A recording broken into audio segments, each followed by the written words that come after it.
taking you to the heart of the people's struggles. I'm your host, Richard Berg. And for some of you, you can see me for the first time. We're doing video now, and hopefully we'll get better at this as we go along. But my interview today is with Christina Kittle, and you'll be able to see her as well for those of you on YouTube or some of the other ones that have video. And so we're kind of excited about this. This is a little bit of an expansion for us, and like our audio, I think we'll get better with it as time goes on. But let me tell you a little bit about Christina Kittle. She's from Jacksonville, Florida. She's a working class leader. She's a teacher that leads by example. She's an organizer of black people in the Black Belt South, but she's also a victim of repression. At a protest, she was part of the Jacksonville Five, or the Jax Five. She was beat up by the police and jailed because of her activity in a protest protesting Trump's foreign policy. She lost her livelihood as a teacher because of this. And but you'll hear in this interview, she'll talk about it a little bit, but she continues to have an upbeat attitude and attitude about, we need to fight the power and fight for justice. She's also very, she's a smart strategist and theorist, and she applies her theories and practices back and forth. And we'll talk about that a little bit, and you'll see how she does that. Before we get into the interview, I want to, I can point now, for those that are watching, to subscribe. Click the button right below my face here, and subscribe to Fight Back Radio, or, like it, follow it. If you're on Apple or iTunes, write a review. These things all help people find us, and we appreciate that. For those of you who want to reach me, you can. I'm at richard.fightbackradio@gmail.com. That's richard.fightbackradio@gmail.com. So now enjoy our first video and enjoy our interview with Christina Kittle. Thank you. So I'm here with Christina Kittle, or Kit. Welcome to Fight Back Radio. Thanks for having me. Nice to finally be on.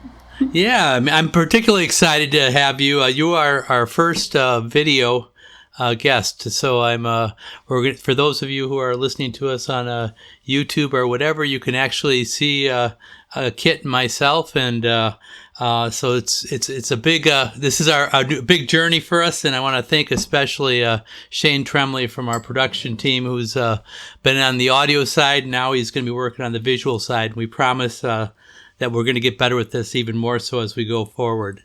But let me just dig right into it. So Kit is on the board of directors of the Jacksonville Community Action Committee. And what is that, Kit? What's the Jacksonville Community Action Committee? Yep. The Jacksonville Community Action Committee is a Black-led organization fighting for liberation and self-determination in the Black Belt South, with a hyper focus on police accountability work and advocacy for people who are going through the criminal justice system or injustice system. And, they just need help navigating things and advocates to stand by their side through it. So what does that look like right now? What are you guys involved in right now? Give me an example of what kind of campaigns you're doing, or what are you doing on a day-to-day basis? Right. Our number one campaign is always going to be community control of the police. And there's a lot of steps for that, and especially in Jacksonville, Florida, we're pretty behind the curve. We don't even have a civilian review board, and that's a big problem for us because civilian review boards, they're not community control of the police. And I think we're probably going to get into a conversation about the details of that a little later, so I'll save that. But civilian review boards are not the same thing, but they're really good launch boards for what we're trying to get.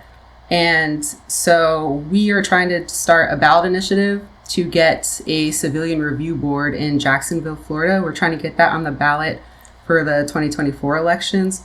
So right now we're basically, we've drafted legislation, and the next step is we have to just go to the supervisor of elections.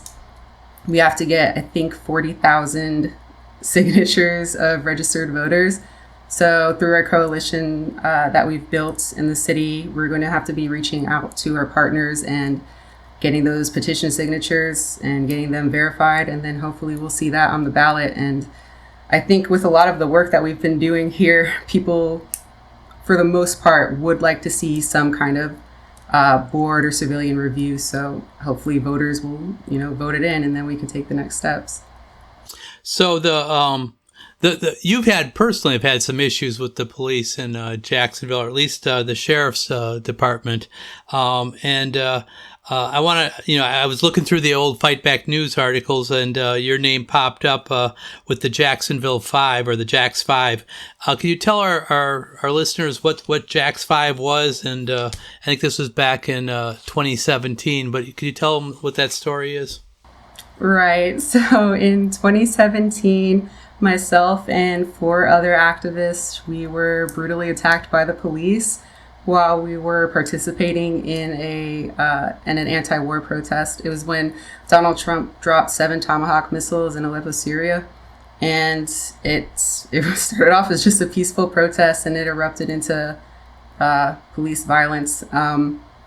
But there's a lot that goes into that. It wasn't just out of nowhere. So that happened on April 7th of 2017. 1 month before that, in March, there was an article that came out in the Florida Times-Union, and it was called Monitoring Dissent, just in case anyone wants to look it up after this. But Monitoring Dissent came out, and it was a story about how the Jacksonville Sheriff's Office was spying on activists and organizers.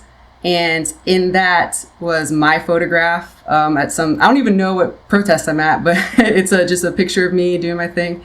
And as well as the other organizers that were basically targeted and arrested the next month.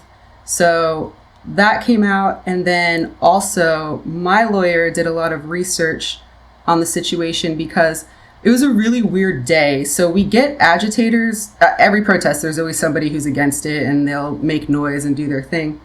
But I remember distinctly feeling like something was really wrong that day. And I even said to the other organizers, don't y'all feel like something's just a little extra off? And there was this one guy who was extra loud, and he had one of those giant Trump flags, huge, that you hang on the back of a truck. And he was waving it so that it was hitting people in the face, but he wasn't touching people. He was just using his flag. I remember thinking, this is kind of pushing the line more than usual, especially since it was an anti-war protest, and we were working with a group around here called Veterans for Peace, and they're war veterans. So, they have PTSD, and also it's just rude. So I went to go to somebody I saw in a uniform and said, I even recorded myself doing it, hey, are y'all going to step in and do anything, assuming it was the sheriff's office. And the guy starts laughing at me and making fun of me. It was really weird. And then finally I asked for his badge number, and he says, oh, sweetie, you're looking for JSO, Jacksonville Sheriff's Office. And then it hit me that man was not an officer. He was, there's a lot of hate groups down in the South, and they weren't the KKK, but they're a group called CSA, and any history buffs out there know that that's from the Civil War, the Confederate Soldiers of America.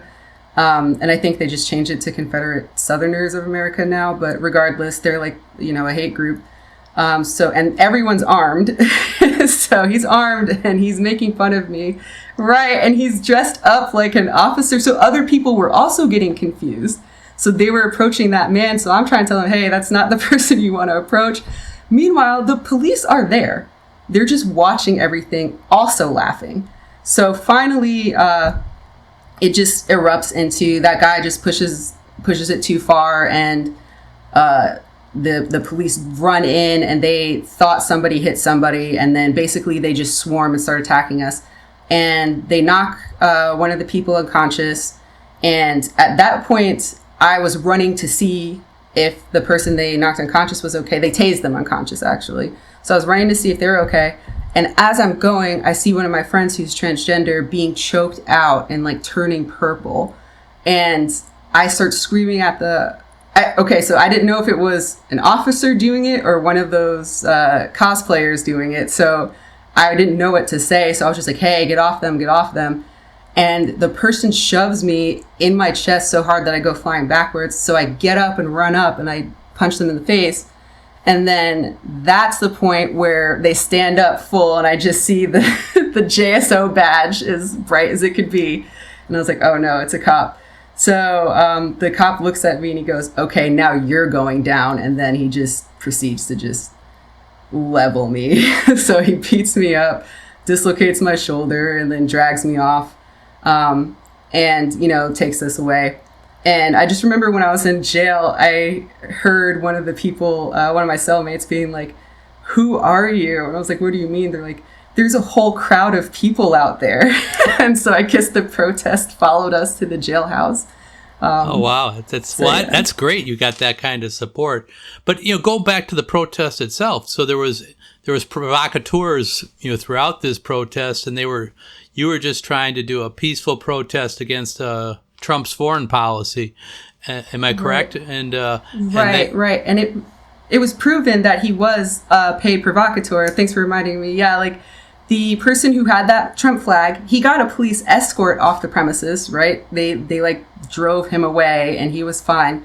But my lawyer did digging and he found out that that person, his name is Gary Snow, he was traveling around the country and just doing that. He was like getting paid to go on planes and break up protests, I guess. And he finally got arrested in Bradenton, but yeah, it's just a paid provocateur. Oh my gosh, yeah. Mm-hmm. So let me move forward then, though, because I want to get into the, you know, like you've had issues with the Fraternal Order of Police Lodge 530 president Steve Zona, and you know, I read some of the stuff in Fight Back News where right after George Floyd was murdered on May 25th, 2020, there was a protest that you were one of the key organizers for. There was 3,500 people in Jacksonville came out and protest, and you know, I remember this time I'm in Chicago, but we had big protests here as well. Could you talk a little bit about that protest and what happened there, and how you ended up getting into this back and forth with the FOP president? Right. Steve Zona is my number one fan. Even before that protest, everything after the Jax 5 situation where we got our charges dropped, he has just gone after me. I'll do things that aren't even police related. Like I used to do a lot of like women's rights work, and he would still find a way to just like attack me. So fast forward to George Floyd, we had 3,500 people in the streets. Then next week we had 6,000 people. Then we had 10,000 people. So our protests were getting bigger and stronger. But at that very first one, it was embarrassing for the police because our organization, we have about like 12 core leaders, right? So a group of 12 of us managed to keep everybody safe, peaceful, and get our demands heard.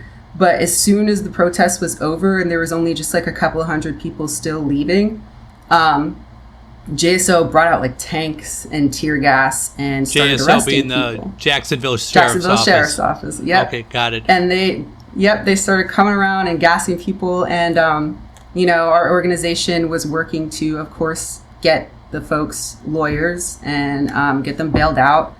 And if they had any medical bills, helping them with that too. So that really upset Steve Zona, who used his power as the president of the FOP to make a call to action essentially against me. And he, using my first and last name, he goes on Facebook and is like, this is Christina Kittle. She's a radical police-hating activist, violent activist who's harmed police in the past and gotten away with it. And basically she's a teacher. She's in your schools teaching your children to be this way.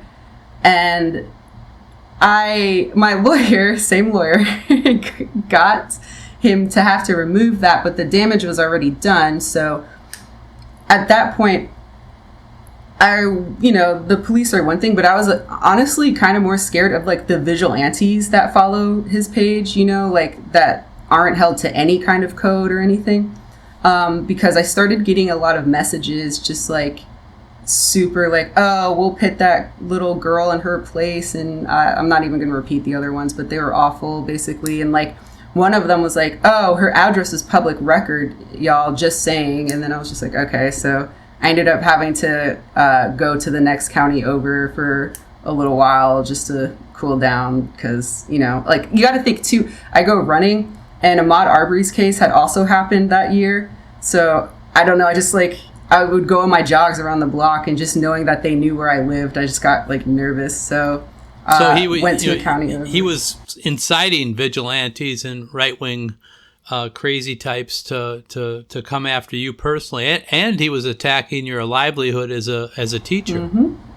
Yep. Yeah, he was telling them to call the school board and get me removed. And luckily, the school where I teach, the administration was really supportive, actually. And like all the parents of the actual students I taught were really supportive. But because so many like right-wing fanatics had like called the school board and called so many, put in so many complaints, I essentially, long story, ended up losing my job. So you lost your job as a teacher because of your activism with in the aftermath of George Floyd, and also being a peace activist and these things that you're telling us about. I mean, that's I don't know. I just editorialize here a minute. I mean, this is ridiculous. I mean, it's like, this is, we're teaching our young people. We want teachers to say, look, stand up. Fight back, for what you believe in, and what we don't get the things we need in this world unless we actually stand up. I'm with the Chicago Teachers Union, so I have maybe more of a passion for that. But the fact that you were fired under those circumstances is repugnant. And so, I mean, I think we need to. I'm glad people followed you to the jail and protested, but we need to do much more to protect our really good activists like you, Kit. So I'm sorry that happened to you.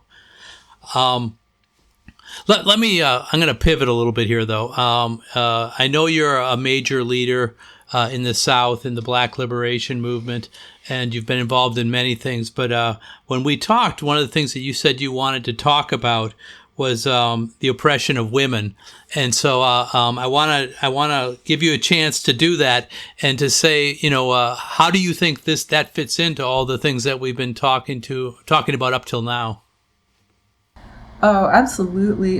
Just gender oppression in general is, I mean, especially now in 2022, we're seeing is under attack a lot. And when I was a teacher, I was the GSA Gay Straight Alliance sponsor and club leader. And I just saw how important it was to the kids to just have that space to understand each other. And you just really learn that kids are not hateful. They actually want to understand. But women and anyone who is gender nonconforming, that we have to understand is an inherent threat to the structure of capitalism. And what I mean by that is that it doesn't quite comprise of the nuclear family. And the nuclear family is super important in upholding capitalism because of a dynamic that, Friedrich Engels talks about it. So that's where I'm pulling this from. He talks about why the nuclear family, or a family structure, is so important for capitalism. And when you think about it, it's, you have a man and a woman, and they get together, and the woman is expected to stay home and do unpaid work that's called reproductive labor. But what that means in this case is not just having children, not that kind of just reproduction, but labor that has to get done in the home so that the worker can wake up and go to work every day and reproduce that labor. So basically, if you're a worker, you still have to eat. If you have kids, you still have to watch your kids. You have to wash your clothes. You have to wash your uniform. All of these things, you have to clean your home. All these things have to be done. But if you're a capitalist, what is a way that you can get somebody to work from sunrise to sunset, that 9 to 5, or really 8 to 5 anymore, without stopping as much? Well, if you have somebody at home taking care of all of that stuff and then packing them a lunch so that they can have the energy to continue the day, that works out pretty nicely. So just on that basic level, like, anybody who starts stepping away, so you have single women, working women, gender non-conforming people, all of those people fall outside of the nuclear family. And then fast forward to now, you see there's more people than ever who are identifying as, LGBT of some sort, or a lot of people who are single and a lot higher divorce rates, a lot of these things. And you're seeing more and more aggressive laws against like transgender kids, like just laws that seem to become a don't say gay bill was something that passed in Florida, basically.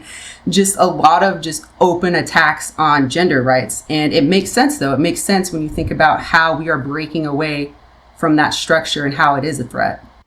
So what you're saying is that the nuclear family is the most efficient way for capitalists under capitalism for workers to be organized to produce the most profits.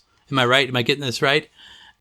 Basically, like having that structure is good for capitalists because then they can have a reliable workforce as well. There can be a woman in the home producing the next generation of workforce, essentially. So, I mean, but I think we've seen also that, whatever, since the 1970s, more and more women have been into the workplace. And, now you see working class families have two or more people. And I think even before that, even in the 20s, often, or probably earlier, you had women had to go to work to help support the family. Yeah, I think if we're talking about like the 70s, which I love talking about with like the women's rights movement and gender rights movement, because it's like you see a united front in motion and then you see what happens when it falls apart. So we had the Black Panther women, we had the National Organization for Women, yep. And now. And then we had, I was trying to remember what it stood for, but now, and then we have the Stonewall movement that's happening up in New York for gender rights.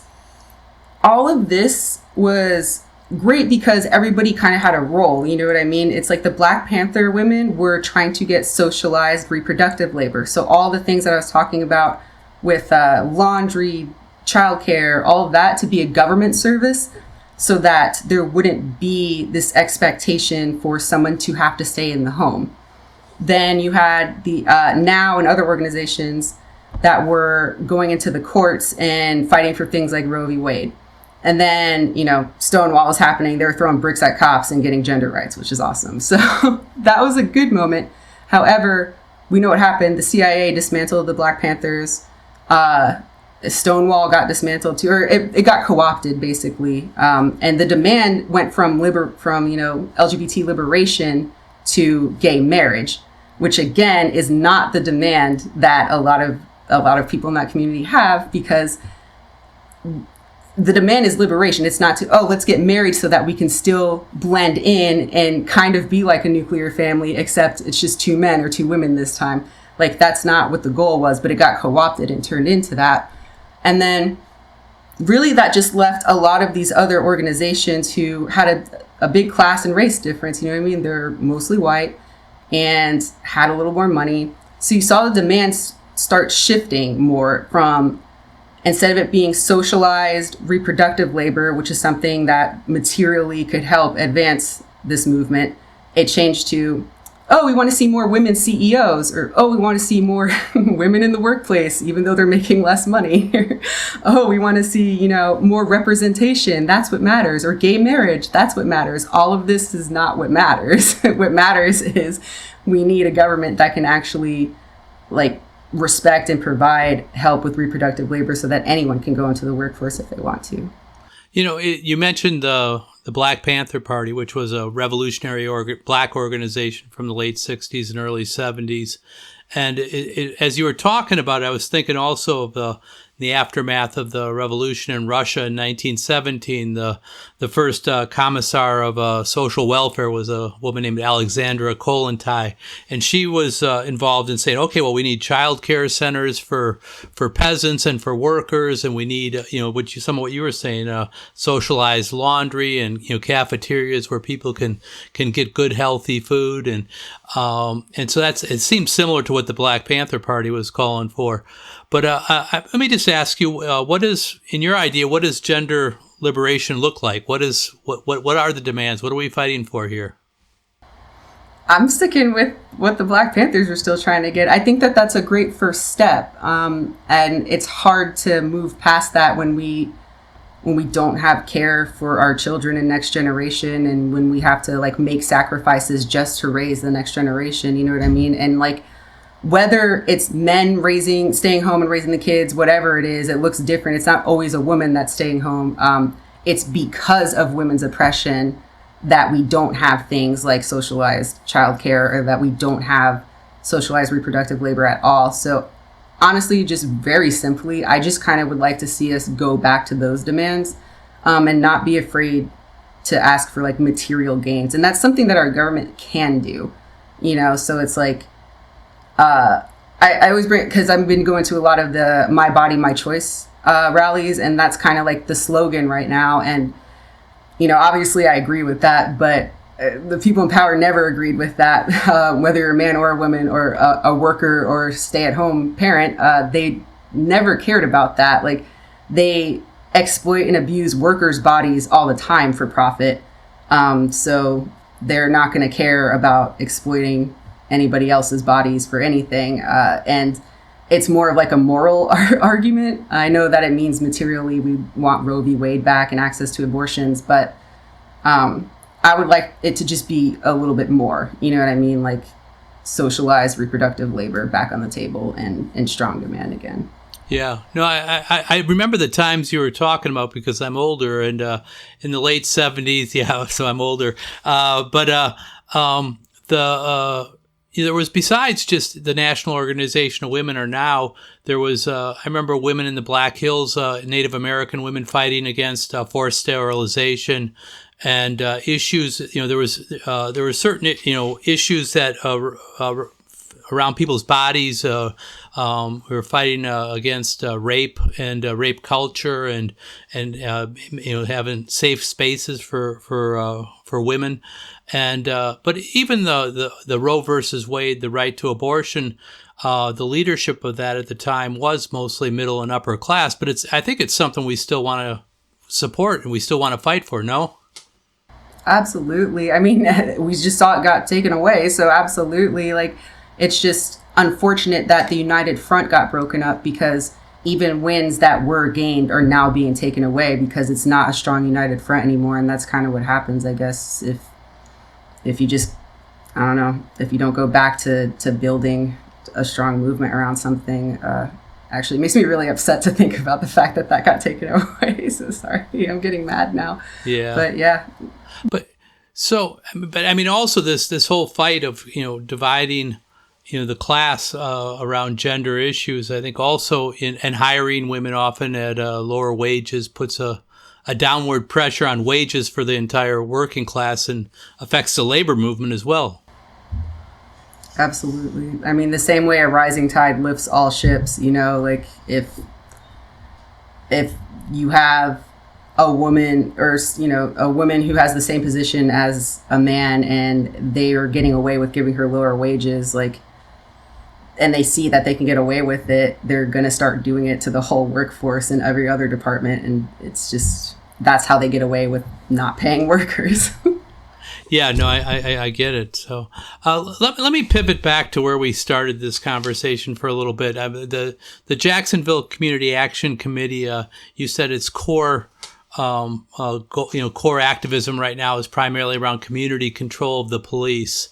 And you talked a little bit about trying to get this referendum passed. Why is community control of the police so important to you?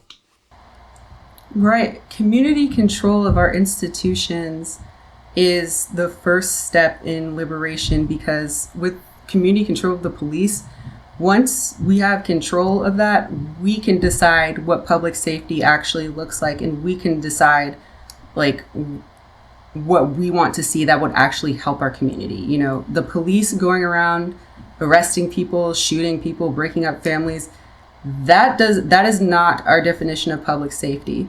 Like, but if we had control of that, we can get together as a community and actually design a plan that makes sense for us. So when we say community control of the police, like that's what it means ideologically. But then also we want to start with I know in Chicago they have CPAC going, and we're trying to get to that level. But we want to see civilian police accountability councils everywhere, because that's really the first step in getting our voices at the table and making some actual material changes. So let me interrupt you for a second, Kit. Could you explain what that is? What is a civilian police accountability council, and getting? We want them everywhere. What are they? How would that work? Absolutely. So, like, yeah, definitely. We want to see. They're not civilian review boards. I just want to make that clear. But they would have. We've been saying it's civilian review boards, but with teeth to bite back, meaning in civilian review boards, you only have the power to review the investigations that officers already do of themselves. That's it. There's like no further power. But with accountability councils, you would first of all democratically elect who sits on them from each police district, you know, so it wouldn't just be whoever the mayor appoints, and it wouldn't be mostly, because the way they are right now, it's mostly former officers and like wives of officers, you know, people who are all connected. So we would put some democratic power behind it on who sits there. But then they would also have powers to do things like subpoena evidence, or, you know, have a say in hire fire practices, rewrite some of the practices that they do on the force. I just want to give an example from some of the work that we do of why that's so important. And especially, I'll focus on the subpoena power for now. So we had a case where a young man named Keegan Roberts was shot in front of his own home. He was on a date night with his wife, and she's the only witness. So the neighbor shot him, and Keegan was a gun owner. Again, it's Florida, you know, that's fine. But he didn't have it on him because he was on a date night and he was outside of his own home. Two things happened. They said because his body fell on the sidewalk and not on his actual property, that the person who shot him was able to claim stand your ground. And the only witness who was there, his wife, told, you know, her story was that he never had his gun. It was in the center console. He never touched it. But it was her word against, you know, the perpetrator's word, or not the perpetrator, the guy who's innocent, apparently, whatever, the killer's word. And they ended up just kind of going with him. Who, if there's nobody there that can also look at the evidence and definitively prove like what actually happened with that gun, it's just, you know, law enforcement's word versus the victim's word. And also it's important to know that the kid who shot Keegan, he's connected to law enforcement. He was aspiring to become part of the Jacksonville Sheriff's Office, and it was either his father or somebody was already part of the force somewhere. So this kid was already connected to the police. So when it was her word versus his word, the police, you know, took the side that they wanted to take. So if we had a civilian police accountability council in Jacksonville at that time, what would they have been able to do? How would that have looked? Well, one thing is they probably would have been able to actually have access to the evidence to say, hey, yeah, like Keegan's gun was not on him at the time. So that would have been a very big thing for her, because then the stand your ground case, why did you fear for your life if he didn't even have a gun and was on his own property? Like, he wouldn't have been able to claim that so easily. But also there's a really difficult process for the family members after they lose a loved one. And in this case, you know, the killer wasn't an official officer yet. But in other cases where we work with, it's actual police officers that are doing the killings, and there's nobody holding them accountable. When you hear internal investigation, that's them investigating themselves. And we even have an extra law down here, Statute 112532, That's the Law Enforcement Officers Bill of Rights. So I was a civics teacher before I lost my job, and everyone knows we already have a Bill of Rights. Every citizen is protected by a Bill of Rights. But in Florida and in about like 15 other states, there's extra protections just for police officers. So I always tell people, if you suspect cops are above the law, in Florida they actually are. There's a law written that gives them extra protections, and part of that is if they kill somebody, they have a cooling down period. So if I kill somebody, I'm sitting in jail immediately. If an officer kills somebody, they can just go home, kick it. They get to look at some of the evidence that's going to be used against them. And they get to pick some of the officers that sit on their trial, basically, their investigation. So all of that is disgusting, first of all. But if we had some kind of CPAC down here, we would also have people that we get to choose that get to have a say in how these things kind of go, and then where they can go forward, whether or not an officer's killing was justifiable. Right now, it's only them who decides that. It's only them and the state attorney.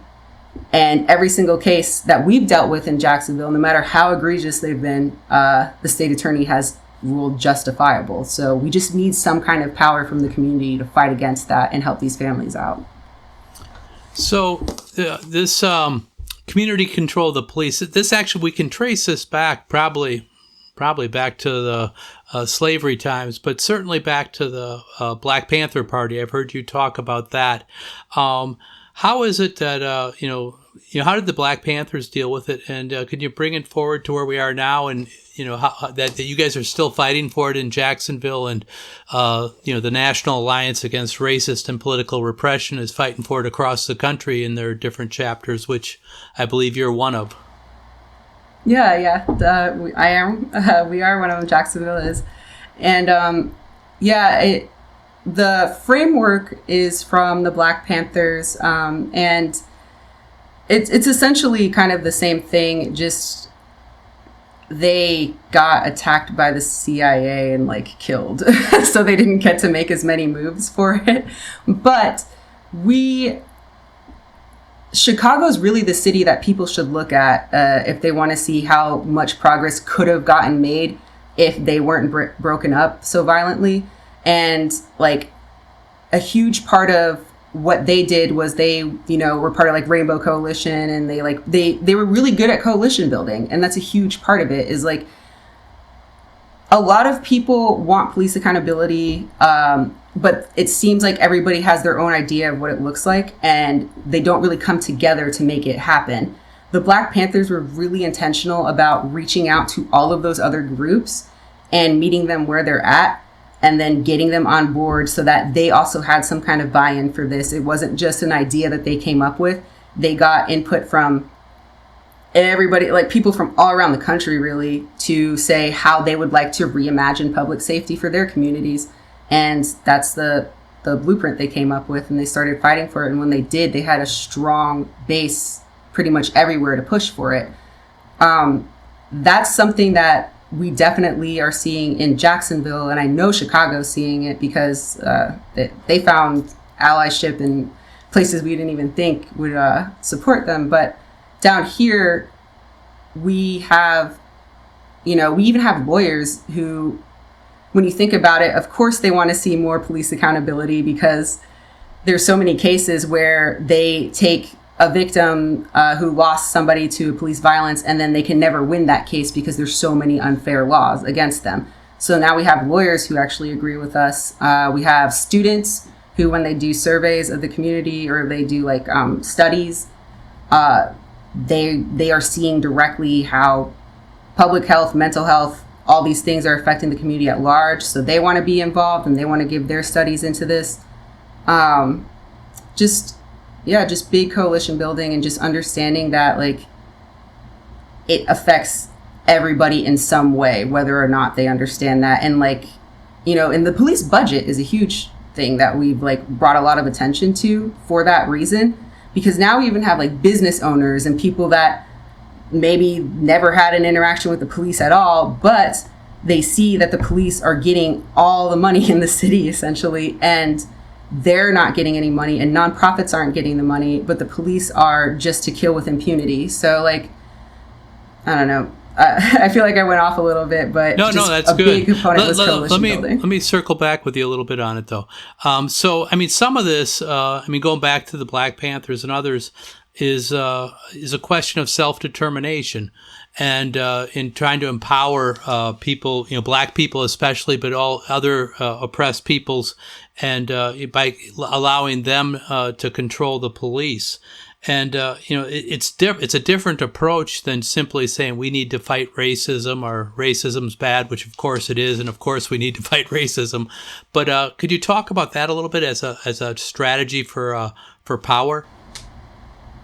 Yeah, absolutely. Yeah, it does go back to self-determination and why it is a revolutionary call.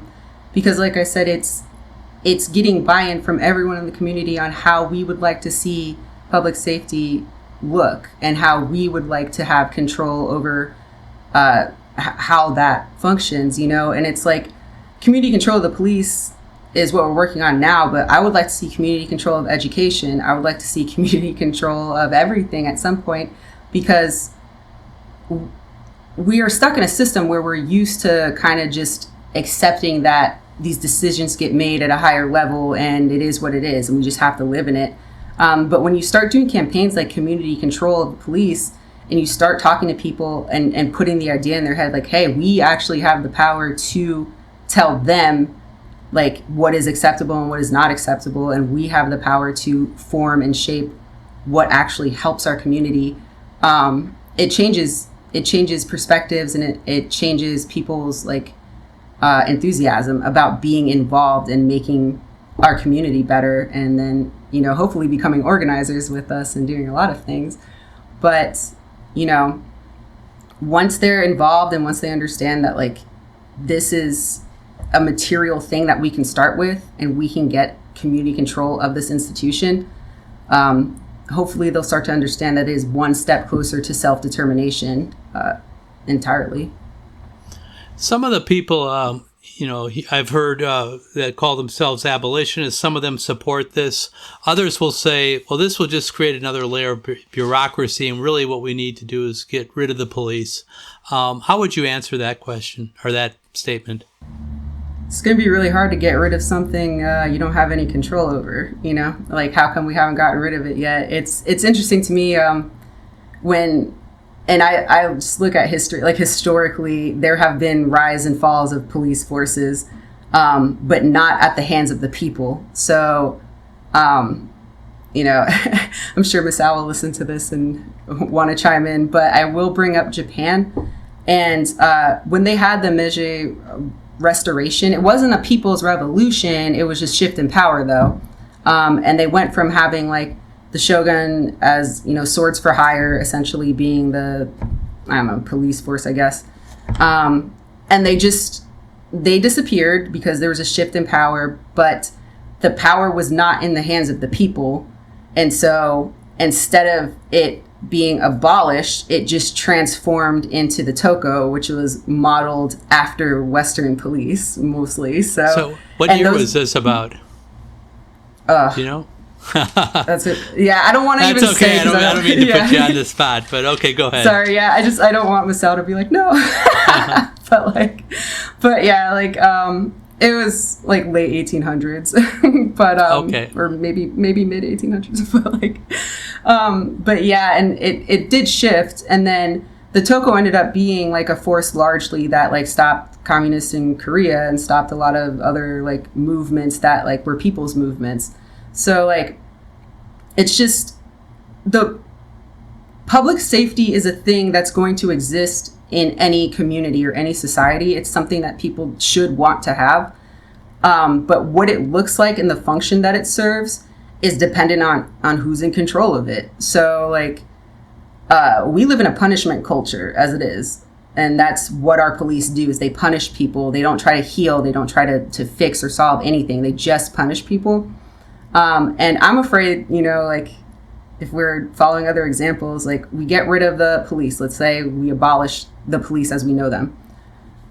if there's still capitalists out there with property to protect, they're just going to start hiring mercenaries, or they're just going to start hiring their own private police forces. Like, just because if we get rid of the police, like, if capitalists are still in charge of everything, are they just going to be like, oh, okay, it's done now? Like, I don't think so. And that's not really a risk I'm willing to take. I would rather have control of the institution and know for a fact that it's going to transform into whatever we say it will. Let me ask you also then about, as a black woman leader in the South who's, active around these things, the police are racist, seems everywhere. Why is that? Why do we have, you think, every person isn't racist, or they maybe, whatever, but how do you see that the police department seem to attract or to have these extreme characters? I mean, even here in Chicago, we have the president of the Fraternal Order of Police is an extreme character supporting Trump and not reflective of our communities at all, I don't think. No, yeah, I mean, because they were slave patrol. That's like literally their origins is, fugitive. So again, civics teacher. So no, go ahead. I'm teaching my students about the Constitution and laws and how they were created. And when we go over the Constitution at first, it's just, the Bill of Rights. How can we stop our government from taking advantage of us, the people, right? So everything is written in those first 10 amendments about the government does not have the right to quell free speech. Like, the government can't take our guns. It's structured as what the government can't do to us. Fast forward to 1850, and you get the Fugitive Slave Act comes out right around the time when there was a bunch of slave rebellions. Nat Turner's rebellion was happening.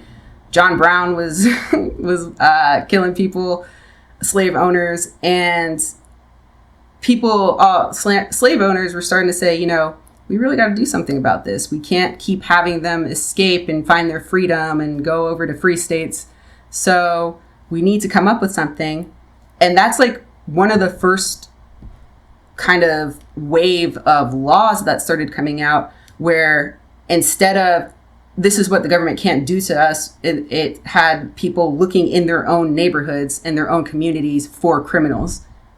Black people, slaves, like those were the criminals that were being targeted by that. So they needed to create forces, and those slave catcher patrols, and the sheriff wore a star so that you knew who to bring the slaves to, like once they were captured. So if that's the general history, I'm obviously condensing it a lot, but like if that's the general history of where it comes from, like that's what it is. Like those were the number one criminals, even though it's changed a little bit. Those were the number one criminals, was black people.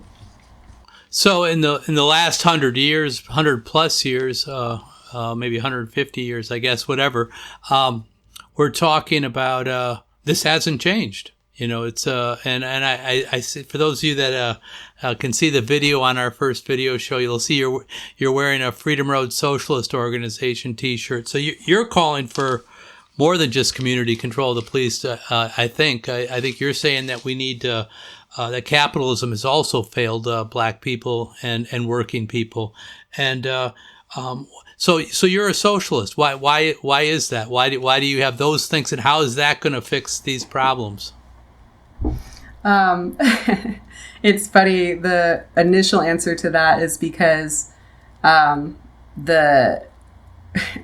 to being raised by a black mother, my mother used to say, I don't know a lot about, same with like Fannie Lou Hamer, the same mentality of like, I don't really know a lot about communism, but if it makes the people who are in charge of the way things are going here that angry, it's probably the right thing for us. Like, we should be behind it. And I remember hearing that specifically about Fidel Castro. That was her stance on him because, he took in Asada, Shakur, so Nelson Mandela even went over there. Like, so many black leaders were going to Cuba and speaking highly of it. And I looked into that. I was like, why? Yeah, like, why are black people so into Cuba? Like, what's going on over there? And then I realized, like, oh, because Castro did to Batista what Lincoln should have done to the Confederates. Like, he basically kind of like started a reparations program that was communism, which is, and now today, now that I'm, more into the work, I can just see that there's really no reason for a system to exist where like a handful of people hoard everything, hoard it. I'm talking surplus. And we see people going homeless and hungry on the streets to the point where we just walk past them now. Like, we don't even see them as people anymore because of the way that it is. And I like communism specifically because it's material, it's the demands are all material, and it's not afraid to fight. Like, communists are not afraid to organize, and they're not afraid to fight for these things. And the organization too was a big thing for me. Like, I've always had a fire about justice and, fairness in general.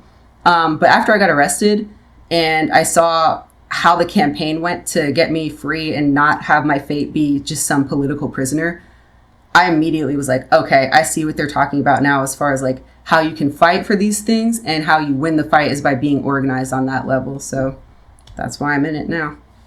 All right. So we're almost out of time here, but is there anything else you want to add to our Fight Back Radio listeners? Any words of wisdom you want to leave us with?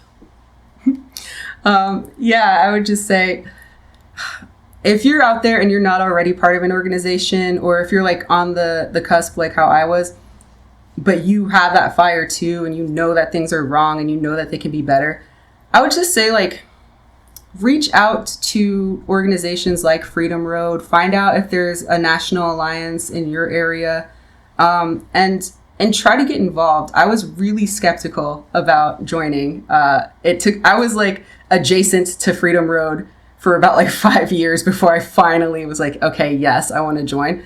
I would say, like, don't have a negative mindset about things, and instead of trying to find all the things that could go wrong or that's like fear talking, just try to have like an attitude like we don't really have that much to lose. Like, so try to have an attitude of like, let's do it and be excited about it.